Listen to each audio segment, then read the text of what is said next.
There is a silent teacher that visits all who walk this life. It does not announce itself with gentle words or comforting tones.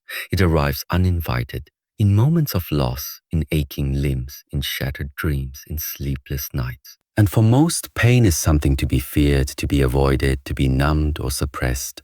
But those who seek clarity, who seek growth beyond the ordinary, begin to recognize the face behind the mask. Pain is not your enemy, it is your greatest teacher. When the body aches after a long day of discipline, when the mind is weighed down by uncertainty, when the heart is pierced by disappointment, these are not signs of failure. They are the echoes of transformation. The body learns through resistance. The muscles do not grow in comfort but under pressure. Likewise, the mind and the spirit are sharpened not in ease but in challenge. There is wisdom hidden within suffering, but you must be still enough to hear it. Pain reveals what you ignore. It brings into awareness what you have chosen not to face. Physical pain might show the imbalance in your posture or the neglect of your health. Emotional pain might illuminate attachments, unresolved grief, or suppressed anger. Spiritual pain, often the most silent, points to a life lived out of alignment, with purpose, with values, with truth. In this way, pain is not the problem. It is the signal, a beacon. It is your life calling you back to integrity. But to understand this, you must stop running. Most people distract themselves endlessly, scrolling, talking, escaping into things that offer temporary relief. But relief is not the same as release. And until you face the pain, it will continue to return, louder each time. Avoidance breeds repetition. Awareness begins resolution. The wise do not see pain as punishment. They see it as a purification, like a fire that burns away what is false, what is inessential. When you are in pain, observe yourself. You will see what you truly believe, what you truly fear, and what you truly rely upon. All masks fall away in pain. All illusions dissolve. What remains is raw, honest, and real. This is where growth begins, not in the illusion of perfection, but in the reality of vulnerability. When you bleed, you learn where you are wounded. When you fall, you learn where your balance is. When you break, you discover what you are truly made of. This discovery is not possible in comfort, and that is why pain, though unwanted, is essential. But to learn from pain, you must bring awareness into it. Do not resist it. Do not complain. Do not numb it. Instead, breathe into it. Witness it. Ask what it is trying to show you. If you sit with it long enough, something shifts. Pain becomes a doorway not to suffering but to strength. Each time you endure it with presence, you grow quieter inside. You become less reactive. You learn not to fear the difficult moments, but to stand in them like a mountain. This stillness in the storm is a power few possess, but it is accessible to all who choose to listen rather than escape. Pain also connects you to others. When you have suffered, you recognize suffering in others. You become more compassionate, more kind. You no longer judge so easily, because you know the invisible weight others carry. Pain humbles you. It softens the ego. It dissolves arrogance. And in this humility, you become more human, more open, more real. You begin to speak with sincerity rather than performance. You begin to see the value of silence, of presence, of simply being with someone rather than fixing them. Pain teaches you how to love. Without condition, without pride, without expectation, there is another gift hidden in pain. It reveals your inner power. Most people do not know what they are capable of until life demands it, until there is no other choice but to endure. And when you survive what you thought would destroy you, a deep truth is revealed. You are far stronger than you imagine. This is not the strength of resistance, but the strength of surrender, of bending without breaking, of remaining present in chaos. This strength is forged in fire, and no book, no teacher, no mantra can give it to you. Only life can. And life will, again and again, until you learn to bow to its lessons. So if you are in pain now, do not ask why. Ask what? What is this trying to teach me? What must I release? What must I strengthen? What must I finally confront? Use your breath, use your body. Let the pain pass through you like a wave, not trap you in its current. And know that this too shall pass, but not without leaving its mark. And that mark, if you let it, can be the seal of awakening. Pain also teaches you patience. In a world obsessed with speed, pain slows you down. It reminds you that healing is not instant, that progress is not linear, that wisdom comes in stages. There will be moments when it feels unbearable, moments when you question everything. But those who stay, who breathe, who endure, they emerge different. Not harder, not colder, but deeper. More rooted, more aware, and more alive.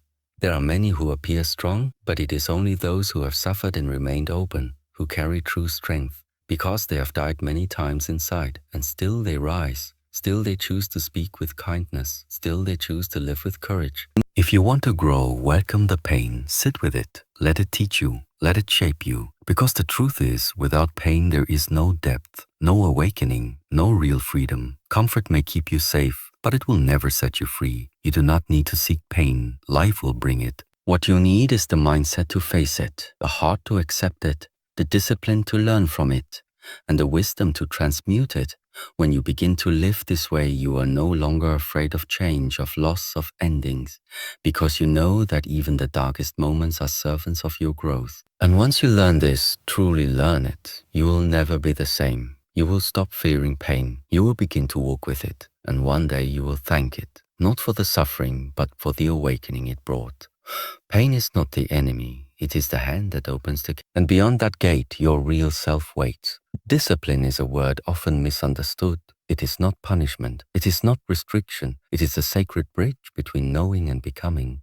Many people read, study, attend teachings, listen to talks, and speak of transformation. But very few embody what they claim to admire.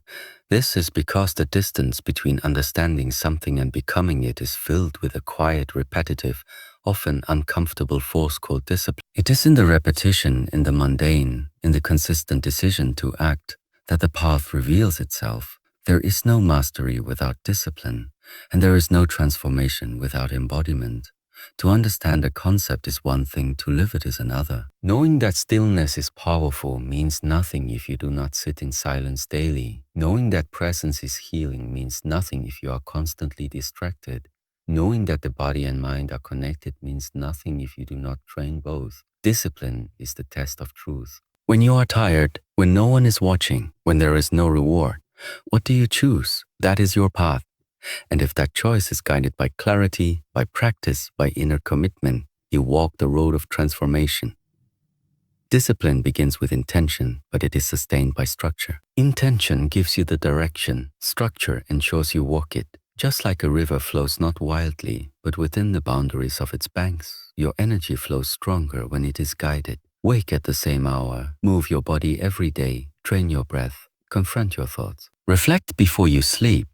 These are not rigid rules, they are anchors. When life becomes chaotic, your discipline holds you steady. When emotions surge, your practice grounds you. When doubts whisper, your consistency reminds you who you are. But discipline is not just about doing, it is about being. When you commit to your daily rituals, your training, your meditations, not for the sake of outcome, but for the integrity of the practice, you cultivate inner strength. You learn to do the right thing not because it feels good, but because it is right, and that builds character. Every day you keep a promise to yourself, you become more trustworthy, not to others, but to your own spirit. And trust in oneself is the foundation of peace. There will be days when the mind resists, when comfort calls, when the body aches. These moments are not failures, they are invitations. The mind will say, skip today. The body will say, arrest now. But your inner compass must respond. This is exactly why I must continue. Because discipline is not about ease, it is about alignment. The warrior does not train only when he feels strong. He trains because he has chosen the path. And once chosen, he does not ask for permission for mood or motivation. He simply walks. The beauty of discipline is that it liberates. At first, it may feel like a cage. Waking early, saying no to distraction, maintaining focus. These feel like sacrifices, but in truth, they are investments. The one who trains the body gains health. The one who tames the mind gains clarity. The one who cultivates inner silence gains wisdom. Discipline is the price of freedom. Not freedom from responsibility, but freedom from weakness, from chaos, from regret. The undisciplined are slaves to emotion, to craving, to impulse. The disciplined are governed by principle, by presence, by purpose. When you live with discipline, you begin to notice your energy shifts. You stop being pulled by every external demand. You stop leaking time into meaningless habits. You start creating momentum. And momentum is sacred. One day of right action feeds the next. One morning of stillness echoes into the afternoon. One honest decision creates a ripple of integrity. Discipline builds upon itself. It grows silently, like roots beneath the earth. And one day when challenges come, you realize you are prepared, not by chance, but by choice. True discipline is not harsh. It is loving. A parent who disciplines a child does not do it out of cruelty, but care. So too, when you discipline yourself, do it from compassion, not shame. But devotion. You wake early because your purpose deserves your time. You train because your vessel deserves strength. You meditate because your mind deserves clarity. From self-control to self-respect is what transforms discipline from a burden into a blessing. Discipline also brings you face to face with your shadows. It reveals the parts of you that resist growth, the voice that says, "Why bother?" The habit that whispers, "Just once won't hurt," the emotion that begs to take the easy path. Each time you stay on course despite these voices, you weaken them. You rewire your being. You make your higher self stronger than your lower patterns. This is not suppression, it is transformation. It is turning lead into gold. It is the ancient alchemy of self-mastery. Without discipline, there is no direction. Without direction, there is no progress. Without progress, life becomes repetition without evolution. Discipline is the antidote to stagnation. Even a small step, taken with consistency, surpasses 1,000 leaps made in a burst of enthusiasm. This is why many begin, but few finish. Many dream, but few achieve. They wait for the right mood, the perfect time, the ideal circumstance. But discipline needs no invitation. It acts now, and in doing so, it creates the very conditions others are waiting for.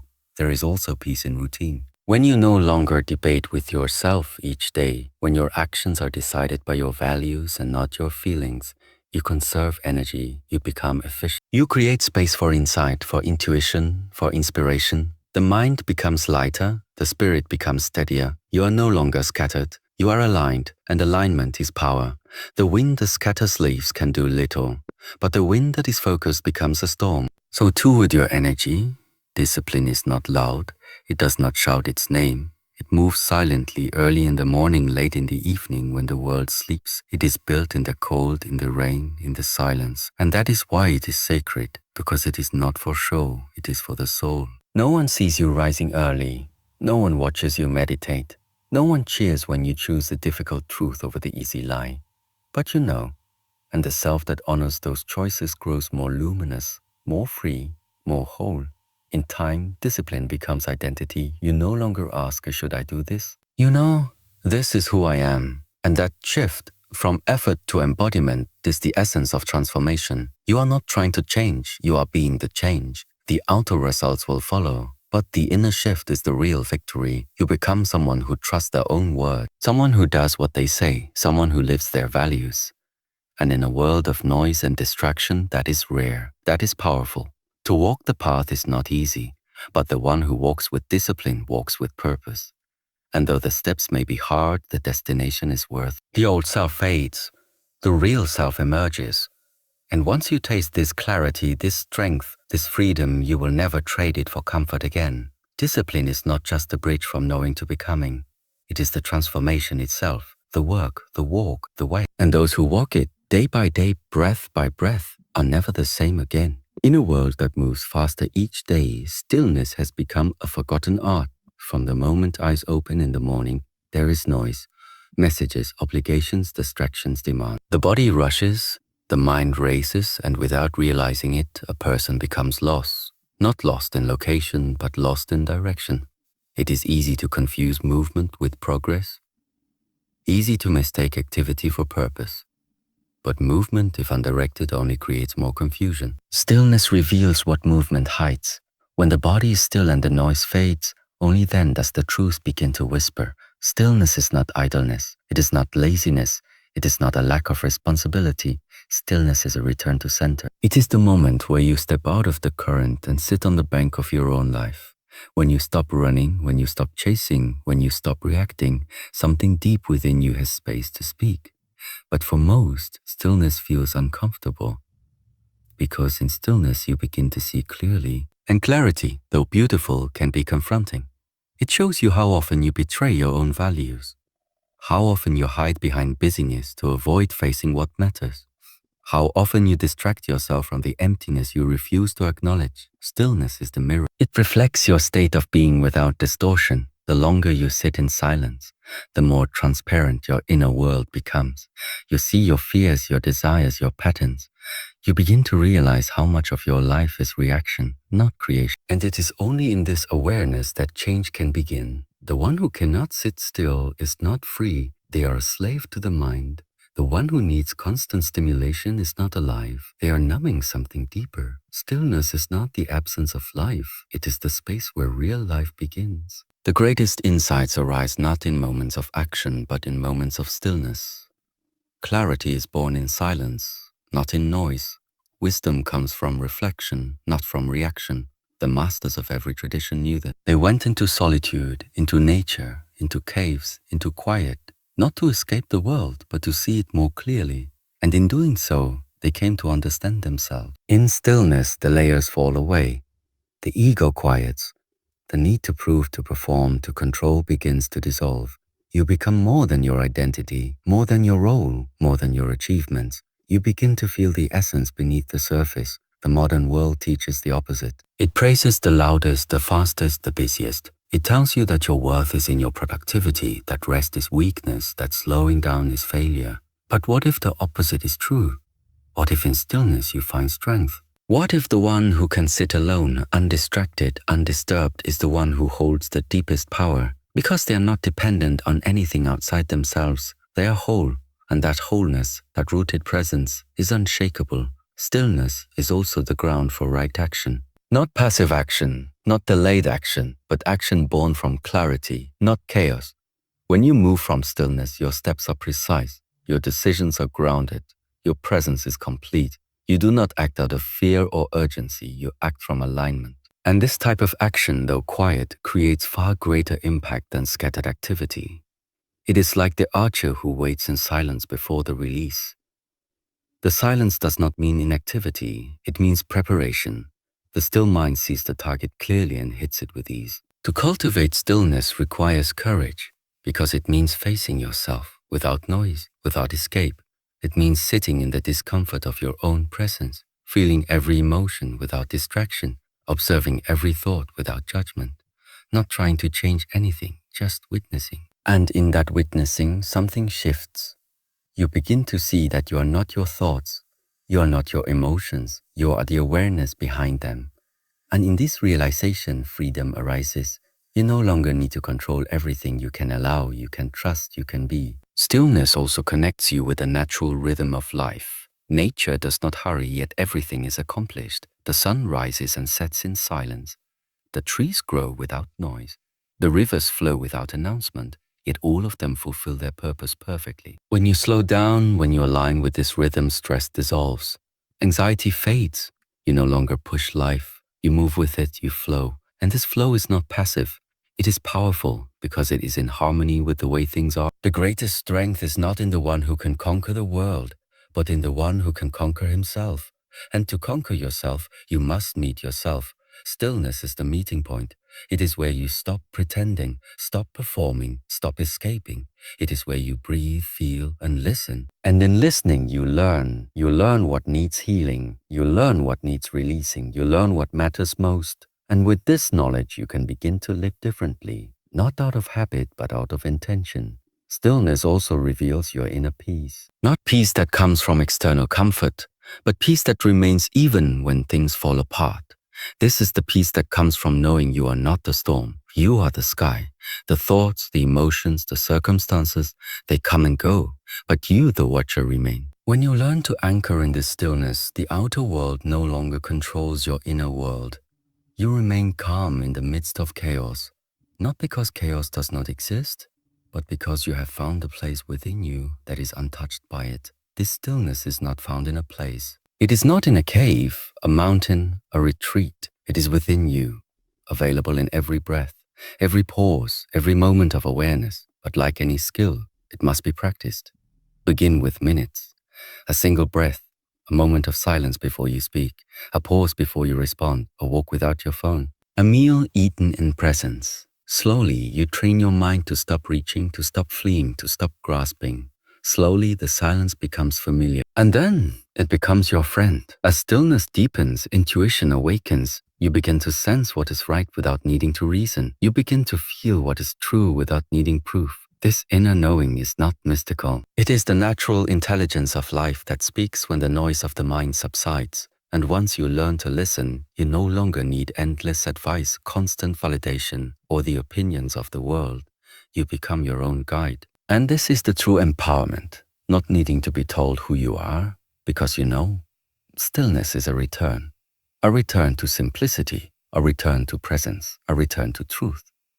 And once you experience its depth, you realize how much time was wasted in noise, how much energy was lost in running, how much joy was missed in chasing. Stillness is not the end, it is the beginning, the foundation, and from it everything flows with more grace, more clarity, more meaning. So if you find yourself lost, confused, overwhelmed, stop, sit, breathe, listen. Not to the world, but to the silence within you. Let it speak, let it guide you, and trust that everything you seek is not found in more doing, but in deeper being. Stillness reveals what movement hides, and once you see clearly, you can never go back to blindness. Once you taste presence, distraction loses its flavor. Once you feel the truth, illusion fades. And once you return to stillness, you are no longer just surviving, you are living, fully awake.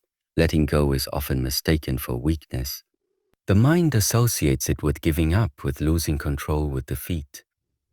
But in truth, letting go is a sign of maturity, of wisdom, of inner strength. It takes far more courage to release what no longer serves you than to cling to it out of fear. The path of growth is not just about gaining more, but about shedding layers that conceal your true self. To let go is not to abandon, but to choose freedom. It is the silent decision to no longer carry what weighs you down. It is the recognition that peace cannot enter a space that is already full of unnecessary burdens. Life is a continuous process of attachment and release. From birth, we cling to comfort, to people, to ideas, to identity. And yet life constantly shows us that everything changes. People leave, situations evolve, dreams dissolve, bodies age. The one who suffers is not the one who experiences change, but the one who resists it. Suffering is born in the space between reality and refusal. When you let go, you align with life. You stop fighting the current and begin to flow with it. This does not mean you do not care. It means you care wisely. You understand that nothing belongs to you, not even your own story. Everything is borrowed, and what is borrowed must one day be returned. The practice of letting go begins within. It is not about removing external things. It is about loosening the grip of inner attachments. The need to be right, the need to be liked, the need to control outcomes. These are chains that bind the spirit. When you let them go, you create space for something deeper to emerge. Stillness, clarity, love without condition. Most people live as if holding on is strength, but real strength is soft. It is spacious. It does not grasp. It trusts. It surrenders not because it is weak, but because it knows what cannot be forced. Letting go also means accepting what is, not in resignation, but in presence. Acceptance is the first step toward change. When you deny the truth of a situation, you remain trapped in illusion. But when you look clearly, when you acknowledge reality without judgment, you begin to move forward. Letting go is the act of removing your resistance to the truth. It is choosing to face what is real instead of holding on to what is no longer relevant. It is the courage to move on, even when the mind wants to stay in the familiar. There is a profound liberation in releasing expectations. Most of the pain in life comes not from what happens, but from what we expected to happen. We project stories, timelines, roles. We hold others to standards they never agreed to. And when they fail to meet those standards, we feel betrayed. But it was never them. It was the story. Letting go of expectations does not mean you stop loving. It means you begin to love more purely, without conditions, without demands. You love for the sake of love, not for what you receive in return.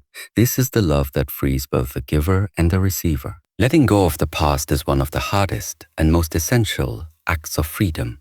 The past is heavy because it is filled with unfinished emotion, regret, guilt, anger, grief. We replay moments, revisit wounds, redefine our identity based on what was. But the past is gone. It lives only in memory. The only power it has is the power you give it. To let go of the past is to reclaim your presence.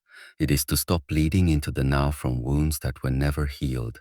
It is to forgive not always for the other, but for your own peace. Forgiveness is not saying what happened was okay. It is saying, I will no longer allow it to control my life. Letting go of identity is the most subtle and profound release. Who you think you are is not who you truly are. The roles you play, the labels you carry, the image you present, these are not the essence. They are garments. Useful at times, but not eternal. When you cling to identity, you become rigid. You defend, you react, you resist change. But when you let go, you become fluid. You adapt, evolve, respond with awareness. The strongest tree is not the tallest, but the one that bends with the wind. Letting go of identity allows you to return to your true nature, spacious, silent, aware. Letting go is a practice. It is not done once and finished. Life constantly invites you to release. A thought arises, you notice, then let it pass. An emotion surges, you feel it fully, then let it dissolve. A relationship changes, you honor it, then let it evolve. The mind will want to hold. It is conditioned to seek security in form. But security in form is an illusion. All form changes. Only presence remains. The more you practice letting go, the more peace you feel. Not because life becomes easier, but because your attachment to difficulty softens. Letting go is not about having nothing. It is about holding nothing. You can enjoy, engage, love, and build, but do it with an open hand, not a clenched fist. Life cannot be controlled, but it can be embraced. And in that embrace, you learn the art of receiving and releasing with equal grace. When joy comes, receive it. When it leaves, release it. When pain comes, feel it. When it fades, let it go. This is balance. This is flow. This is freedom. To let go is to trust. To trust that what leaves is meant to leave. To trust that what remains is meant to remain. To trust that what comes is meant to come. Control is rooted in fear. Letting go is rooted in faith. Not blind faith, but a deeper knowing that life is intelligent, that it does not make mistakes, that what is unfolding is part of your evolution, even when you do not understand it yet. When you let go, you do not lose yourself. You find yourself. The self that is not bound by time, by story, by form. The self that is eternal, untouched, unchanging. The self that watches the waves without becoming them. This self does not fear loss, because it knows nothing real can be lost. Only illusions fall away, and what remains is truth. Letting go does not make you passive. It makes you powerful, because your energy is no longer scattered in holding, in resisting, in controlling. Your energy returns to you. It becomes presence, clarity, compassion. You act not from fear, but from freedom, and your actions, guided by presence, carry greater impact. Letting go is not the end of caring. It is the beginning of caring in a deeper, wiser, more liberated way. There is a time for holding on. There is a time for letting go. Wisdom is knowing the difference, and courage is acting on that knowing. Life is not meant to be a tight grip. It is meant to be a graceful dance. A breath in, a breath out, a moment of holding, a moment of releasing. This rhythm is sacred. When you learn to move with it, you are no longer at war with life. You are in harmony with it. And once you learn this, you are no longer the same. The world still moves, but you are steady. Loss still comes, but you are whole. Change still arrives, but you are at peace. Because you have discovered the quiet strength that only letting go can give, you have returned to the center, to the silence, to the truth. And from there you live, not in fear, not in control, but in freedom.